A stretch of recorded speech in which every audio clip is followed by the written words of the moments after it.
अस्सलाम वालेकुम dear students. आज हमारा टॉपिक क्वेश्चन एक्सरसाइज 6.3 है। जैसे कि आप जानते हैं इसमें क्वेश्चंस बहुत सारे हैं। क्वेश्चन नंबर 11 से कल हमने किया था, शायद आज 12 करना है। अब ध्यान से देखिए, आप अपनी नोटबुक, टेक्स्ट बुक और नोटबुक भी अपने साथ ही रखिए, पेन भी, और अच्छी तरह से देखिए क्या कह रहे हैं क्वेश्चन। हम स्टार्ट करेंगे टाइम ज़ाया होने के बगैर। क्वेश्चन कह रहा है हमें, क्वेश्चन नंबर 12 है, sides A B and B C and median A D of triangle A B C. आपके पास ट्राइंगल है ए बी सी। अब इसके जो साइड्स हैं A B and B C and median A D. A D ये median है। Median आपको पता है, it divides a third side in two equal parts. A median of any triangle divides the third side into two equal parts. We can say it bisects the third side. इसी तरह से median sides AB, BC and median AB और respectively proportional to, ये जो तीन चीजें given है ये proportional है किसको? दूसरी ट्रायंगल हमारे पास गिवन है proportional to sides PQ, QR and median PM and median P M. ऐसे ये हमारे पास फिगर है, शायद गिवन नहीं है फिगर, आप इसको अच्छी तरह से देख लीजिए और फिगर बना लीजिए, ठीक है। सो हमारे पास गिवन है sides A B, B C and median A D of triangle A B C और respectively proportional to side P Q, Q R and median P M of triangle P Q R. Show that A B C is similar triangle P Q R. ये prove करना है, ठीक है। तो अगर हम देखेंगे हमारे पास गिवन क्या है, गिवन हमारे पास है sides AB and BC and median, they are proportional to the sides PQ, QR and PM. So I will write here AB divided by PQ, यही हमारे पास given है, is equal to BC divided by QR is equal to AD divided by PM। ये चीज आप ध्यान में रखिए, ठीक है। ये हमारे पास given है। प्रूव क्या करना है हमें? प्रूव हमें करना है जो ट्राइंगल ABC है, triangle ABC is similar to triangle PQR। PQR proof, proof में हम लिखेंगे वी हैव, जो हमारे पास गिवन है वही लिखेंगे, that is A B divide by P Q is equal to B C divide by Q R is equal to A D divided by P M. A B divide by A D divide by P M. अब यहां से देखेंगे हम clearly, मैं यहां पर लिखूंगा A B divide by P Q is equal, ये जो बी सी है हम इसको ऐसे लिख सकते हैं 1/2 ऑफ बी सी, जैसे बी सी ऐसे इसका नसब भी, divide by 1/2 Q R, 1/2 Q R is equal to A D divide by P R. क्यों हम यहां पर ऐसा लिखेंगे? क्योंकि वी नो, मैंने यहां पर लिखा 1/2 of B C. B C देखिए आप, इसका हाफ जो है वो है बी डी, और इसी तरह क्यू आर, इसका हाफ जो है वो है क्यू एम। क्यों? क्योंकि ए डी और पी एम इसको बाइसेक्ट, ये मीडियन से ये इन साइड्स को बाइसेक्ट कर रहे हैं। सो यहां पर मैं लिखूंगा since A D and P M और medians to sides B C and Q R, ठीक है। Therefore, BD is equal to DC is equal to 1/2 of BC and QM is equal to MR is equal to 1/2 of QR। ऐसा फिर आएगा, ठीक है। तो BD की जगह यहाँ पर हमने 1/2 ऑफ BC, ये BD भी आएगा, या BD is equal to DC, ये 1/2 ऑफ BC है। इसी तरह QM और MR दोनों इक्वल टू 1/2 ऑफ QR हैं। So I will write here this implies then AB divided by PQ is equal to 1/2 of BC। अब इसकी जगह मैं लिख सकता हूं BD, मैं लिखूंगा BD divided by 1/2 of QR, 1/2 of QR इसकी जगह मैं लिखूंगा QM, ठीक है। QM is equal to AD divided by PM। ये हमारे पास है। सो अब हम ट्राइंगल्स लेंगे। नाउ इन ट्राइंगल, यहां पर आप देखेंगे ट्राइंगल ए बी डी, छोटी triangle, and P Q M, ये वाली ट्राइंगल, ये दोनों ट्राइंगल्स ये साइड में, और ये ट्राइंगल, ठीक है। ये दो ट्राइंगल्स हम लेंगे in triangle A B D and triangle P Q M, P Q M. अब हमें यहाँ पर हमारे पास क्या हो गया, प्रूव हो गया हमें A B divide by P Q is equal to B D divide by Q M is equal to A D divide by P M, ये यहाँ पर प्रूव हो गया। तो that means all the 3 corresponding sides of these 2 triangles are in proportional, ये prove हो गया। ठीक है, तो इसका मतलब क्या है, when the corresponding sides are in proportional therefore triangles are similar. तो मैं यहाँ पर लिखूंगा triangle A B D is similar to triangle P Q M by condition side side side similarity criteria. ठीक है, और जब ये ट्रायंगल्स आपके पास सिमिलर हो गई, ठीक है, A B D similar triangle P Q M, तो इसके जो कॉरस्पॉन्डिंग एंगल्स होंगे वो भी इक्वल होंगे। दैट मीन्स जो यहाँ पर एंगल बी और एंगल यहाँ पर क्यू है कॉरस्पॉन्डिंग एंगल्स, ये क्या होंगे फिर बराबर। तो मैं यहाँ पर लिखूंगा therefore angle B is equal to angle Q because C P S T corresponding parts of similar triangles when the angles are equal. Now हो गया ये prove. Now in triangle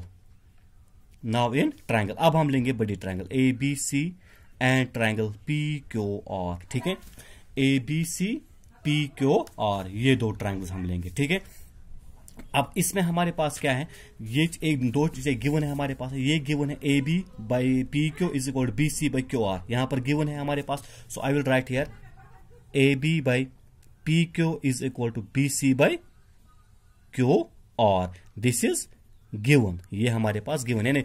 2 side जो हैं कॉरस्पॉन्डिंग साइड्स वो proportional है, और जो इनके बीच में इंटीरियर एंगल है क्यू बी एंड क्यू, ये यहां पर प्रूव हो गया बराबर। Angle B is equal to angle Q proved. ठीक है, अब corresponding 2 sides are in proportional and one including angle B and Q are equal, therefore triangle A B C is similar to triangle P Q R by condition side angle side condition या criteria. ठीक है, ये इसका proof आ गया। तो उम्मीद है कि आपको ये अच्छी तरह से समझ आया होगा। ये आसान है, बस थोड़ा जहन में रखना है। ये क्वेश्चन हो गया, ये क्वेश्चन नंबर 12। अब हम आगे जाएंगे क्वेश्चन नंबर 13। ठीक है, 13 थोड़ा ये आसान ही है, ज्यादा मसला नहीं है। 13 क्वेश्चन सेज, ठीक, अब शायद इसमें भी फिगर नहीं है। अब देखिए, D is a point on the side B C of triangle A B C. यहां पर मैं ट्रायंगल बनाऊंगा ए बी सी। ठीक है, अब याद इसको आप बना लीजिए आप अपने नोटबुक पर। ए बी सी ट्रायंगल है, D is a point on side B C of triangle A B C. ठीक है, यहां से पॉइंट है साइज दैट, ऐसे ये हमारे पास पॉइंट है इस बीसी पर, जो एंगल एडीसी, ये वाला एंगल जो है एंगल एडीसी, आपको यहां पर समझ आएगा कौन सा एंगल, एडीसी, हाँ ये angle is equal to angle B A C, ये टोटल इस होल एंगल के बराबर है, एंगल ए के बराबर बी ए सी। ठीक है, शो दैट, प्रूव क्या कर रहा है, C A square is equal to C B into C D. ठीक है, ये आपने प्रूव करना है। तो आप यहां पर लिखेंगे इसके लिए सोल्यूशन, क्या लिखेंगे, सोल्यूशन लिखेंगे। अब यहां पर आप देखेंगे एडीसी, आप लेंगे ट्रायंगल, कौन सी ट्रायंगल, इन ट्रायंगल एडीसी, यही ट्रायंगल जो आप एडीसी, ये वाली ट्रायंगल। ठीक है, इस साइड की ट्रायंगल, और बड़ी triangle full triangle A B A C and triangle B A C, ये वाली ट्रायंगल आप लेंगे। ठीक है, ADC and triangle B A C, ये ट्रायंगल्स देंगे आप। इसमें आपने क्या दिखाना है, आपके पास गिवन है एंगल डी जो है यहां पर है एंगल ए डी सी, किसके बराबर है, बी ए सी के बराबर, ये गिवन है ना, इट इज गिवन। एक हो गया। अब दूसरे के लिए अब देखिए क्या करना है, दूसरा आपके पास है एंगल, देखिए ए सी डी, कौन सा एंगल, ए सी डी, यानी ये एंगल। ठीक है, कौन सी ट्रायंगल में है ये, ए सी डी या एडीसी ट्रायंगल, इस ट्रायंगल में एंगल सी आता है। ठीक है, शाबाश। इसी तरह अगर हम बी ए सी में देखेंगे यही एंगल सी आएगा, तो that means it is equal to angle B C A, यानी इसी एंगल के बराबर है ये, सी और सी ये सेम एंगल है, ये कॉमन है, कॉमन। ठीक है, एंगल ए सी डी, या सिंपली आप लिख सकते हैं angle C is equal to angle C, वो कॉमन है। ठीक है, देयरफॉर फिर ट्रायंगल्स क्या होंगी, triangle A D C is similar to triangle BAC by angle similarity criteria। ठीक है, triangles are similar. When triangles are similar corresponding sides are proportional. तो क्लियरली आप देखेंगे एडीसी में आप पहले लेंगे, एडीसी में इसमें हम ये साइड लेंगे सीए, ठीक है, हम यहां पर लिखेंगे सीए डिवाइडेड बाय, अब ए बी ए सी में बी ए सी, इसमें भी कोई कॉरस्पॉन्डिंग साइड लीजिए। देखिए मैं लूंगा यहां पर सी बी, क्या लूंगा सी बी, तो सी ए डिवाइड बाई सी बी, ठीक है। सी ए किस ट्रायंगल का है, एडीसी का, सी बी है बी ए सी का, इज इक्वल टू, अब इस ट्रायंगल में एडीसी में लूंगा मैं ये साइड छोटा वाला side C D divide by, अब बी ए सी ट्रायंगल जो है इसमें मैं बड़ा ही साइड लूंगा, ठीक है, सी ए इसमें मैं लूंगा ये साइड सी ए, ये बी ए सी में भी आता है ना, तो ये आएगा ऐसे C A by C B is equal to C D by C A. This implies that C A into C A square is equal to C B into C D, ये इसका प्रूफ, ठीक है। आराम से आप triangle को देखिए similar है, और इनके मैंने कैसे साइड लिए, कॉरस्पॉन्डिंग साइड, सी ए जो है ये छोटी ट्रायंगल का है, एडीसी में सी आता है साइड डिवाइड बाई, अब बीएसी में सी बी आता है, ठीक है, is equal to C D छोटी ट्रायंगल पे आता है side divide by C A बड़ी साइड में बीएसी में भी आता है ना, तो ये आपका इसका प्रूफ है। फिर इसको सिंप्लीफाई करना है, ये हो गया। अब यहां से एक और क्वेश्चन है, क्वेश्चन नंबर एक्चुअली था 13 के बाद 14, ठीक है, लेकिन मैं वो इस वक्त नहीं दिखाऊंगा क्योंकि ये जो ऑलरेडी वीडियो है ये फिर अगर मैं क्वेश्चन दिखाऊंगा तो वो इससे शायद लंबा खींचेगा, यानी 10-15 मिनट, फिर वो जो ज़्यादा बड़ा वीडियो होने के कारण वो फिर अपलोड नहीं होता है इजीली, इसलिए मैं उस क्वेश्चन को इस वक्त छोड़ रहा हूँ क्योंकि वो थोड़ा बड़ा है। इस वक्त मैं क्वेश्चन नंबर 15 पर जा रहा हूँ, आप भी देख लीजिए, वो आसान सा क्वेश्चन है, उसमें मैं जाऊँगा। क्वेश्चन नंबर इंशाल्लाह ये जो 14 है हम इसको हम कल वाले लेक्चर में हम दिखाएंगे, और जो इसके बाद लास्ट क्वेश्चन है वो भी हम कल दिखाएंगे, 2 क्वेश्चन बस, ठीक है। अब इस वक्त खाली आप इस वक्त देख लीजिए क्वेश्चन नंबर 15। क्वेश्चन नंबर 15 क्या कह रहा है, ये आसान सा क्वेश्चन है, आप देखिए। क्वेश्चन नंबर 15 है, a vertical pole of a length 6 metre. आपके पास एक वर्टिकल पोल है, मान लीजिए ये है, ऑफ लेंथ 6 मीटर, हाई इसका हाइट मीन्स मान लीजिए आप ये है वर्टिकल पोल, ये मान लीजिए आप AC है, ये यहाँ पर आप B रख लीजिए। कास्ट ए शेडो कहाँ से बनाया गया, ग्राउंड पर, ठीक है, 4 मीटर लॉन्ग, ये आपकी इसकी शेडो है 4 metre long on the ground, ठीक है। तो ये ऐसे बनता है इसकी figure on the and at the same time, इसी वक्त means at the same time, ठीक है, साइमल्टेनियसली एक टावर है, यहां से दूसरी साइड से एक टावर है, let it be DF is the height of tower, ठीक है, शाबाश, ऐसे DF is the height of tower, cast a shadow 28 metre long, ये कितनी शेडो बनाती है 28, यानी D मान लीजिए आप ये इसकी शेडो है, ये 28 मीटर बनाती है ये, ठीक है, 28 metre. Find the height of the tower, simply आपने ये जो मैंने H यहां पर लिखा है DF, actually it is the height of tower, ये हमने निकालना है, ठीक है। तो आपके पास एक यहां पर AC, it is the pole, cast shadow 4 metre and the height of pole is 6, and at the same time a tower, vertical tower DF, cast shadow 28 metre, find the height of tower, ये tower की height आपने निकालनी है, ठीक है।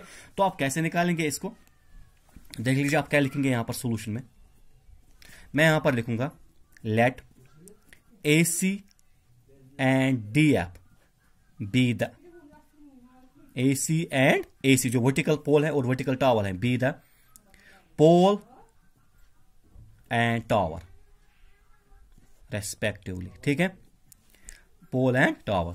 Also let AB जो है और DE जो है एंड DE और देयर शेडोज, ये क्या है शेडोज, ठीक है। अब आपने निकालना क्या है, I will write here let DF is equal to H metre be the required height of tower, ये हमने चाहिए height of tower H metre, यानी वैल्यू ऑफ H आपने निकालना है be the required height of tower, ठीक है। तो यहां पर आपके पास लेकिन एक कंडीशन गिवन है, वो यह है, since I will write here the sun, जो आफ्ताब है एक शेडो बना रहा है, cast the shadow with pole and tower, pole और टावर के साथ। अगर यहाँ पर मान लीजिए आप यहाँ पर सन है, ठीक है, तो आफ्ताब जो है वो जब जैसे ही मतलब एट द सेम टाइम मान लीजिए आप 11 बजे या 12 बजे जैसे वो यहाँ पर बनाएगा शेडो पोल के साथ, वैसे टावर के साथ भी बनाएगा। और इसमें जो एंगुलर एलिवेशन होगी, यानी ये वाली एलिवेशन, जो वर्टिकल एंगल यहाँ पर बनेगा, ये वाला एंगल, ये दोनों का सेम आएगा, चाहे आप शेडो छोटी होगी या बड़ी होगी, लेकिन एंगल वहां पर सेम आएगा। सो यहां पर मैं लिख रहा हूं since the sun cast shadow with pole and tower at the same time, at the same time, ठीक है। तो इसका मतलब क्या है, इट मीन्स दैट देयरफॉर जो एंगल यहां पर है CBA, यानी ये एंगल CBA, ये किसके बराबर आएगा, FED, इस एंगल के बराबर, ठीक है, एंगल FED, ये बात आप जहन में रख लीजिए। CBA is equal to angle FED, ये एक हो गया एक एंगल। तो क्लियरली जाहिर सी बात है, दूसरा मैं यहां पर लिखूंगा, क्योंकि दोनों पोल और टावर ये तो वर्टिकल है, मीन्स ये जो बीच वाले एंगल्स हैं, ये वाला एंगल और ये वाला एंगल, ये भी इक्वल होंगे, क्योंकि ये दोनों परपेंडिकुलर्स हैं और ये दोनों राइट एंगल्स हैं, 90-90, ठीक है ना। तो यहां पर मैं लिखूंगा angle angle CAB is equal to angle FDE, ठीक है ना। CAB मीन्स ये वाला angle, CAB is equal to angle FEDE। क्यों, इनका मेजर सेम है, that is each 90 degree, each 90 degree. तो आप यहां पर दो एंगल्स क्लियर आ गए ना, देयरफॉर ट्राइंगल ये जो आएगी फिर ABC, simply it is similar to triangle DEF। तो क्लियरली जो ट्राइंगल्स यहां पर दो बनती हैं ABC एंड DEF, या सिमिलर होंगी, क्योंकि इनके जो दो एंगल्स आ गए वो सिमिलर इक्वल आ गए। तो यहां पर हम लिखेंगे बाय एंगल सिमिलरिटी राइट, ठीक है। When triangles are similar, corresponding sides are proportional. तो दैट मींस इनके जो कॉरस्पॉन्डिंग साइड है, I will write AC divide by DF, ठीक है। I will write here AC divide by DF is equal to base AB divided by DE. AB divided by AB divided by DE, ठीक है। This implies AC हमारे पास है 6 divided by H is equal to AB 4 divided by D is 28, 4 divided by 28, ये आएगा 4 1s are 4 7s are, ठीक है। This implies 6 by H is equal to 1 by 4, cross multiply it, H into 1 is H, 6 sorry यहाँ पर 1 by 7 है, ठीक है, 1 by 7, क्यों 4 1s are 4 7s are। तो H into 1 is H, cross multiply 6 into 7 is 42 metres, ठीक है। तो ये इसका आंसर है, हाइट ऑफ टावर, देयरफॉर